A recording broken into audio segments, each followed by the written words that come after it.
সৃষ্টির সব কিছুই সুন্দর। আমাদের দেশের মানুষের ভুল ধারণা যে সৌন্দর্য প্রতিযোগিতা মানে হয়তো বা আসলে কে বাহ্যিকগত দিক থেকে কত বেশি সুন্দর। এই বছর আমি অলরেডি আরও দুটো ইন্টারন্যাশনাল কম্পিটিশনে জাজ হিসেবে ছিলাম।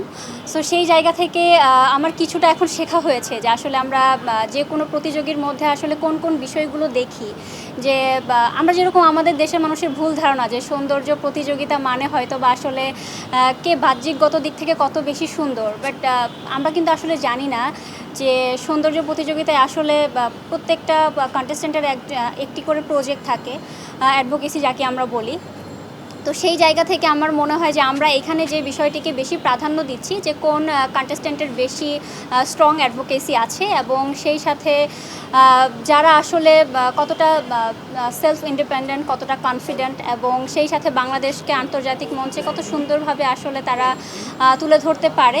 সো এইরকম জিনিসগুলো আমরা আসলে মাথায় রেখে আসলে নির্বাচন করছি এবং বাকিটা আসলে পরবর্তীতে তাদের গ্রুমিং এবং তাদের নিজেদের হার্ডওয়ার্কের উপরে আসলে নির্ভর করছে কে কতটা ভালো করবে। সৃষ্টির সব কিছুই সুন্দর এবং আমাদের আসলে দেখার যে ভিত্তিটা সেটা যদি আসলে স্ট্রং থাকে, আসলে আমার মনে হয় এর থেকে ভালো কিছু হয় না।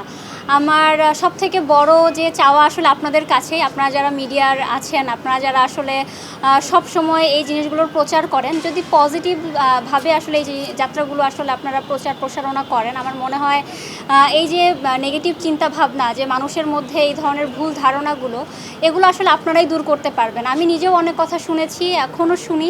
আমার মনে হয় আমরা আসলে যে সমাজে বাস করি প্রত্যেকেরই এই ধরনের কথা শুনতে হবে এবং যারা আসলে পরবর্তীতে আসবে তাদের আসলে আমি বলবো যে নিজের প্রতি যদি অতটুকু বিশ্বাস, নিজের প্রতি অতটুকু কনফিডেন্ট এবং নিজেকে আসলে কেউ যদি ভালো কিছু করার ইচ্ছা থাকে, তাহলে মনে হয় যে আসলে কে কী বললো এগুলো আসলে কিছুই আসে যায় না। সৌন্দর্য ভিত্তিক প্রতিযোগিতার আসলে মূল উদ্দেশ্যটাই হচ্ছে যে দেশকে সুন্দরভাবে বহির্বিশ্বে প্রকাশ করা এবং দেশকে কত সুন্দরভাবে আমরা আন্তর্জাতিকভাবে রিপ্রেজেন্ট করতে পারি, ভালোভাবে আসলে ভালো কিছু করতে পারি, সমাজের এমন কিছু নেতিবাচক যে প্রভাবগুলো আছে সেগুলো দূর করার উদ্দেশ্যই আমার আসলে এইখানে আসা এবং আমি তরুণদের উদ্দেশ্যে এটাই বলবো যে নিজের প্রতি কনফিডেন্ট হতে, নিজেকে ভালোবাসতে।